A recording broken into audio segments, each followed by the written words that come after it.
অভিজিৎ গঙ্গোপাধ্যায় বলছেন? হ্যাঁ, বলছি। বলছি স্যার, আজকে রীতিমতো দেখা গেল যাদের 26,000 চাকরি বাতিলের নির্দেশ ছিল হাইকোর্টের, তাদের হ্যাঁ, চাকরি বহাল রইল আপাতত 16ই জুলাই পর্যন্ত, এই সুপ্রিম কোর্টের নির্দেশ, কি বলবেন? তাদের সকলের চাকরি বহাল রইলো?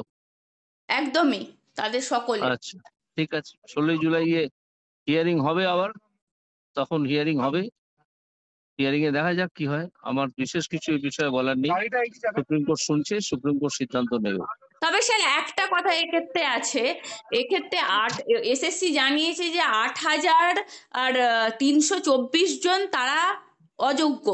তাহলে যোগ্য কারা সেটা তারা এই মুহূর্তে বলছে না, বা যোগ্যতা কোন নিরিখে তাদেরকে যোগ্য বলা হচ্ছে বাকিদেরকে, সেটাও তারা এখনো পর্যন্ত জানাতে হুম, পারেনি।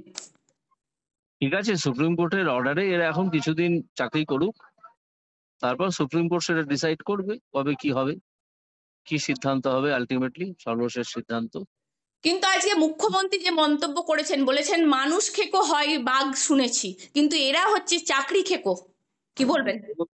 মুখ্যমন্ত্রীর কথা বাদ দিন, ওনার তো মানে কোনো ব্যালেন্সের অভাব।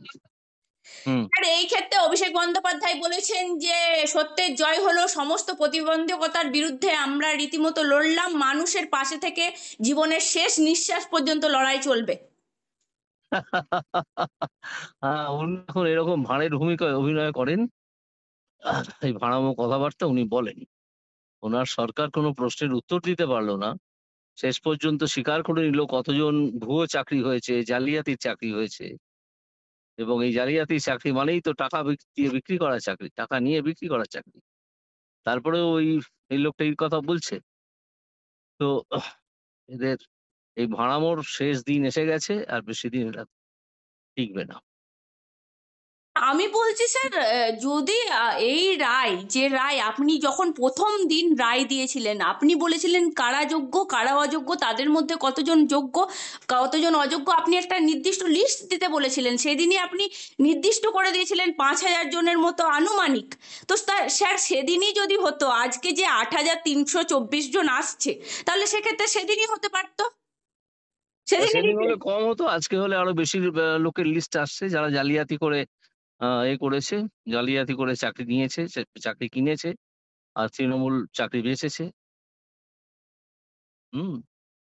আচ্ছা স্যার, আপনি একটা হিসেব করুন জিনিস। না, 6,000 একদম। কতজনকে বলেছে? 8,324 জন স্যার। 8,324 কে আপনি ওই অ্যাভারেজে 7 লাখ 8 লাখ 7 লাখ টাকা দিয়ে গুণ করে দিন, দেখবেন 560 কোটি টাকা হবে।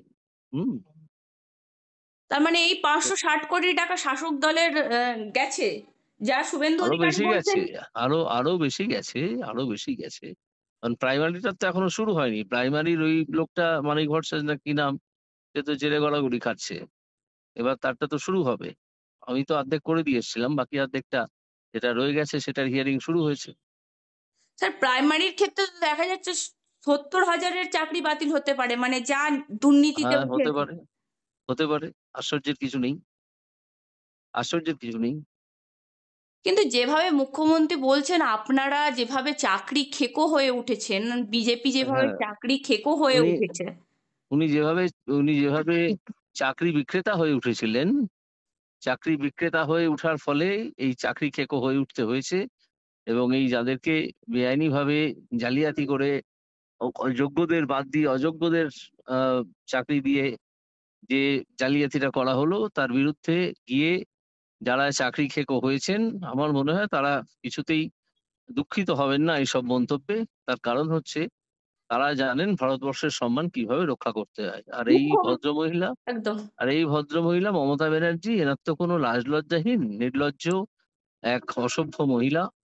তিনি এসব কথা বলবেন, তাতে কি এলো গেল? মুখ্যমন্ত্রী বলছেন সুপ্রিম কোর্টের রায়কে স্বাগত জানাচ্ছি, সুপ্রিম কোর্টের রায়ে আমি খুশি ও তৃপ্ত।